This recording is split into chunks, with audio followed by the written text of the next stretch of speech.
सारे लोग अटैक करने इंडिया में, जिस पर मेजर इकबाल कहता है कि नहीं, असल में इंडिया को पहले से ही पता लग गया इस बारे में कि हम ऐसा कुछ करने वाले हैं। तो बड़े साहब ने बोला कि अभी अटैक रोक दो। अब यहां पर आपको मैं रोक करके बताओ, बड़े साहब जो है वो उनका मैं आगे बड़ा सा खुलासा करूंगा कि वो कौन है। वापस से हम वीडियो में आते हैं और मेजर इकबाल उसे कहता है कि अटैक हम कुछ टाइम बाद करेंगे, क्योंकि इंडिया के किसी एजेंट ने हमारी बातें वहां तक पहुंचा दी। और मजे की बात तो यह है कि हमने उस एजेंट को भी ढूंढ लिया है। क्या तुम उस एजेंट को देखना चाहोगे? और यहां पड़ता है मूवी का द ग्रैंड इंटरवल। लेकिन इंटरवल के बाद रिवील होता है कि मेजर इकबाल ने वो जो तीसरा स्पाई था उसे पकड़ लिया है और उसे टॉर्चर किया जा रहा है और उसकी पूरी बॉडी में छोटे छोटे छेद किए गए हैं। और मेजर इकबाल उसे सवाल भी करता है, लेकिन वह एजेंट कुछ नहीं बताता, तो वो उसे टॉर्चर कर करके मार देता है।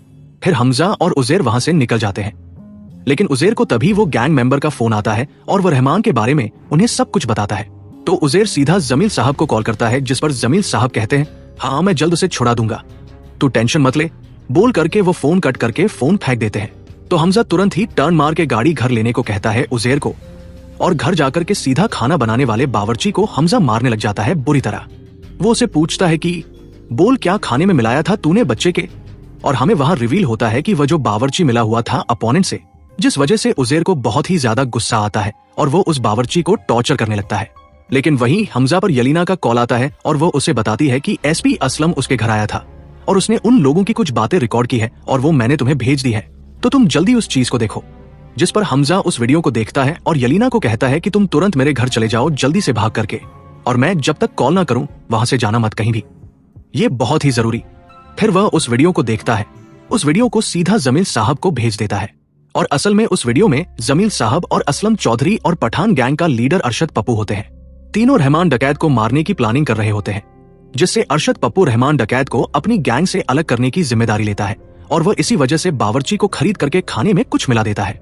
और एसपी असलम रहमान का एनकाउंटर करने का काम अपने हाथों में लेते हैं। और यह वीडियो देख के जमील साहब की तो ऊपर से नीचे तक फट ही जाती है बिल्कुल।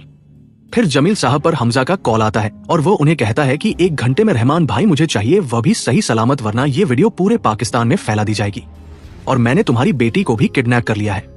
जिस वजह से जमील साहब तुरंत एसपी असलम को कॉल लगा करके सारी सिचुएशन समझाते हैं कि रहमान को मत मारो वरना मेरी इज्जत खराब, मेरा करियर तो गया ही और मेरी बेटी भी जाएगी।